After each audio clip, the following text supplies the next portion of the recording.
Hello, yogis and fitness lovers.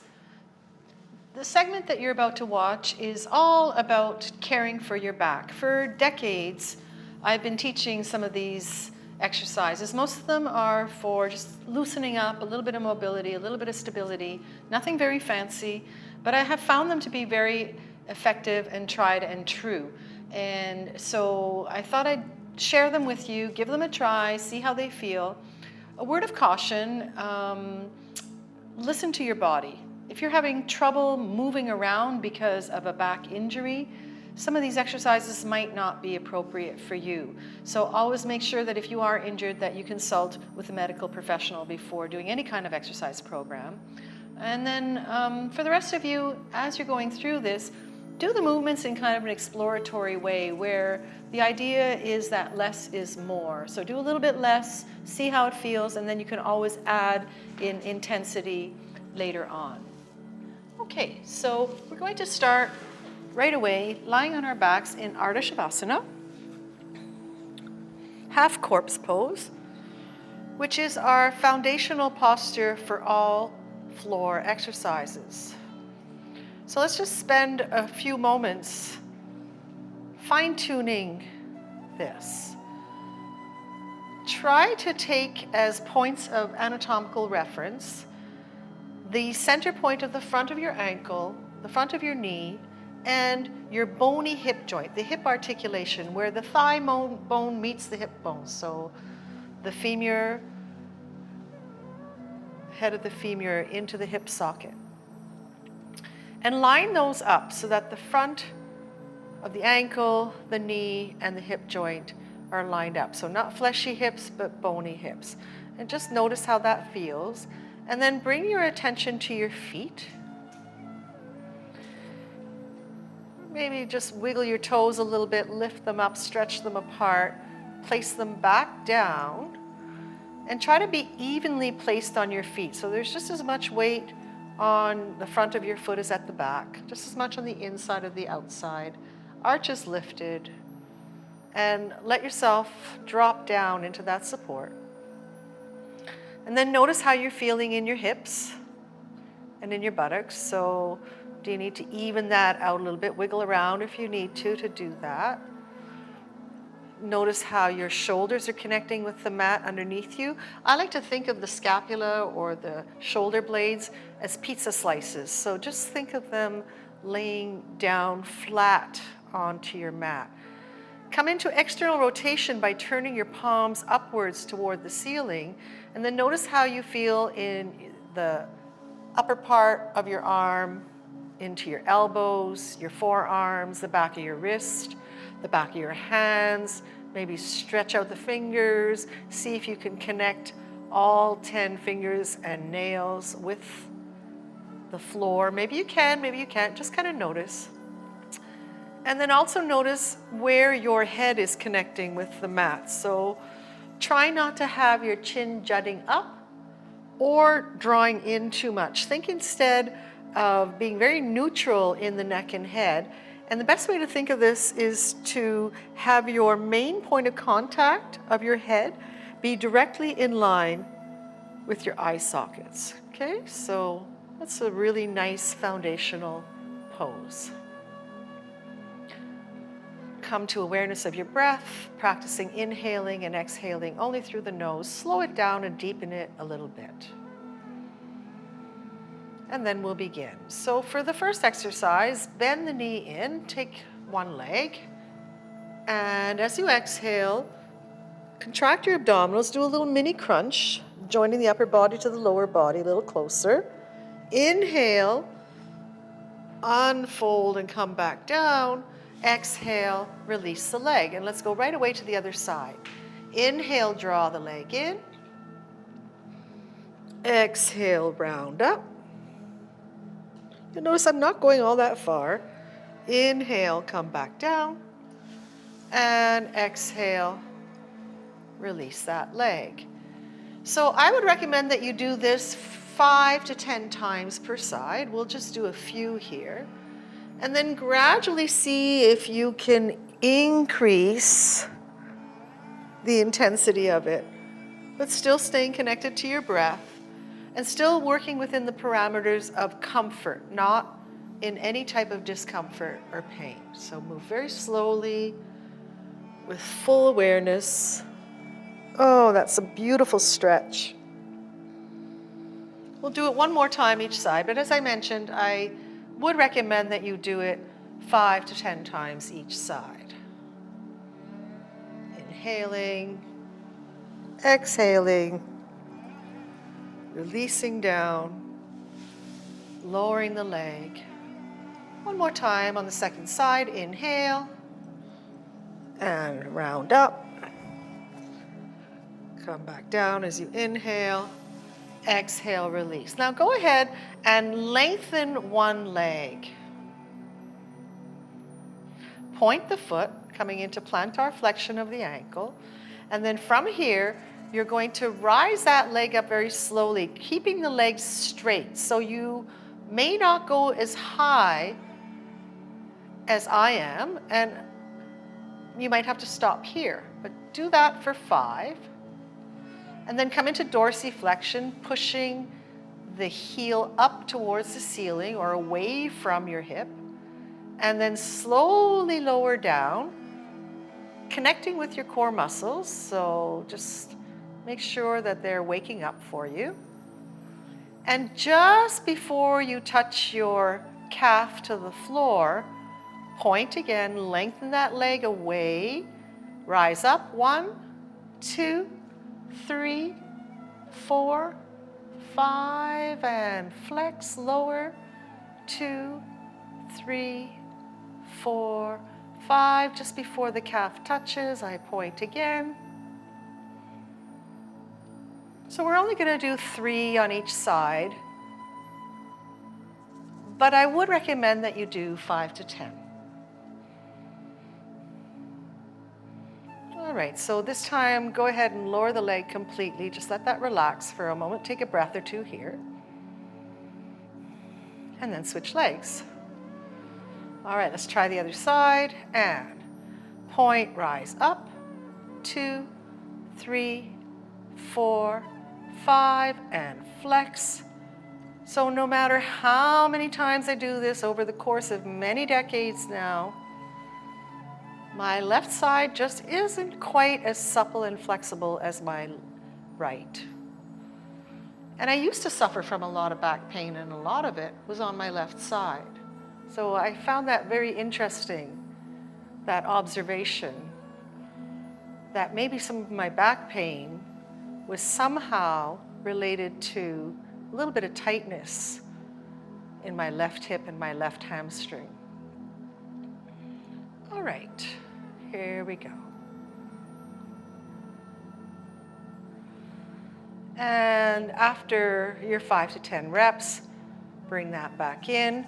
Bring your feet in a little bit closer, still keeping them lined up with the ankle, the knee, and the hips in one line, so that maybe you might be able to touch your fingertips to your heels. Lay your hands down by your sides, making a framework, stretching out your arms, laying the arms down, laying your shoulder blades down. And we're going to come into a very slow bridge pose. As we inhale, we're going to rise the hips like a floating balloon up, 2, 3, 4, 5. Stabilize and hold there as you exhale. 2, 3, 4, 5. Now slowly lower for 5, 1 vertebra at a time. So ladies, an easy way to think about this is to lower your bra strap first and then go progressively down. And then from here, as you release, take another breath and fully relax the buttocks and the hips underneath you. Exhale. You could even exhale through the mouth if you like. Let's try that again. Inhale, rising up. Again, this you can do 5 to 10 times. Floating up. And hold. Keep focusing on your breath.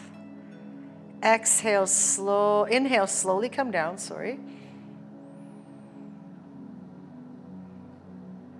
And then when you get to the bottom, just rest for a moment And conjure up the picture of pancakes hitting a griddle and how the batter just disperses onto the griddle and it's very sort of liquid and releasing and relaxed. Think of your buttocks and your hips in that way. So go ahead, inhale. Now take a deep breath, long breath out, and think of your buttocks, your hips, and everything just melting on a griddle like pancake batter. Good. And I'll do it one more time. Inhale, coming up.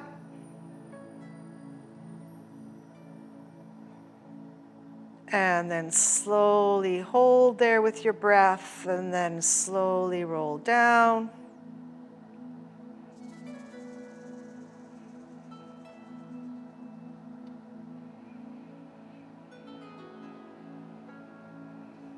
After your next inhale, oh, feel everything just loosening up and relaxing. So go ahead, turn onto one side, and we'll come up to tabletop, or all fours. If you have sensitive knees, maybe place a little bit of extra padding, a blanket or a towel underneath your lower legs. And from here, most of you who have a regular yoga practice will be very familiar with this. We'll go simply into cat-cows. And again, do it in a way that's exploratory, where less is more, and where you progressively can for yourself determine what range of motion feels best for you and takes you away from back pain. Exhale. So when we arch the back on the inhale, that's called spinal extension. And then spinal flexion is when we curve and round.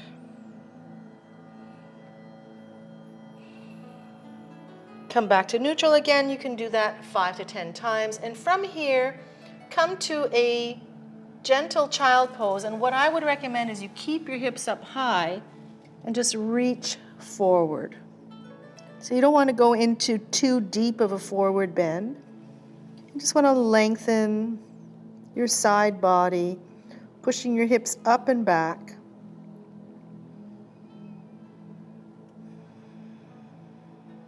If you're having trouble putting your head to the mat, you could always use a block to give you a little bit of lift so you wouldn't be stretching quite as far. You could try that. Okay. Let's try one more. One more for the lower back, and then I'll give you one for the neck as well. So from here, back to Ardha Shavasana with 1 or 2 blocks at your side. If you don't have blocks, then you could wrap a hard-covered book in a towel, and that would work just as well. So every block is like 3 blocks in one. Here's the baby height, the mama height, and the papa height. Stick for the purposes of taking care of your back when it's sore and tired to the baby block or the mama block. This block is possible to do for advanced yogis, but even they should not be practicing this if they are in a time when their back is giving them notice. All right, so you could take 2 blocks at the lowest level, come into your bridge pose, and just take the blocks underneath all of your buttocks from the sacrum down. So you don't want to be lying on your vertebra, and just rest here.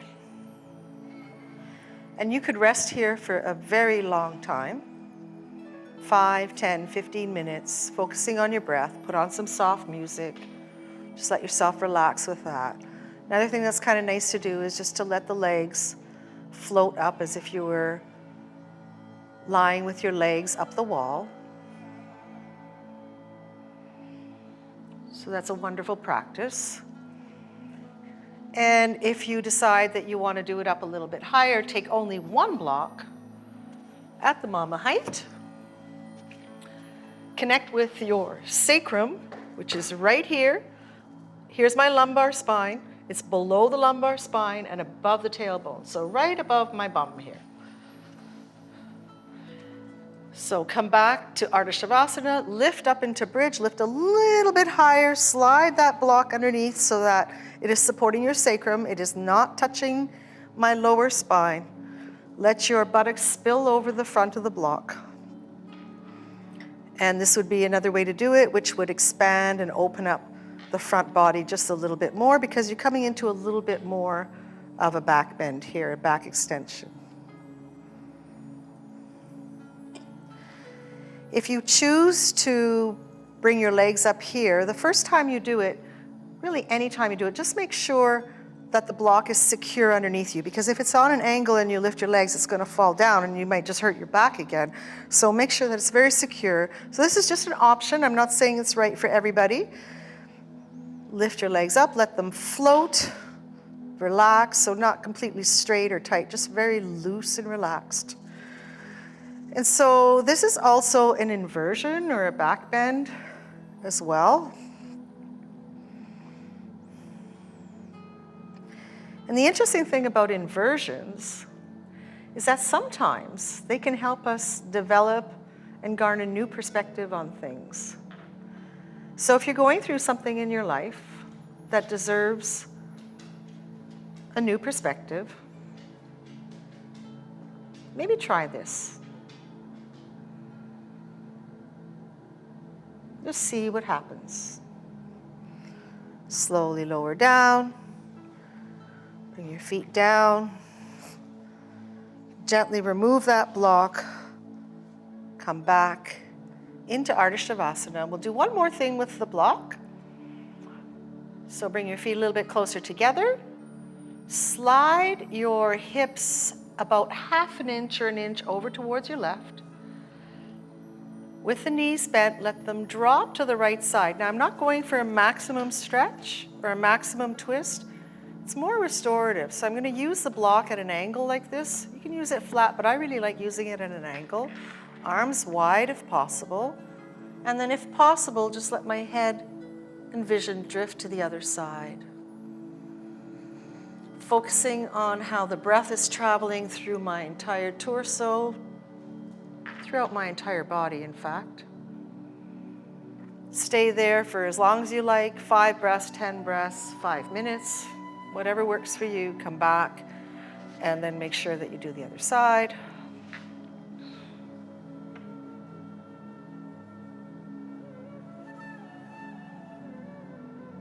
There you go.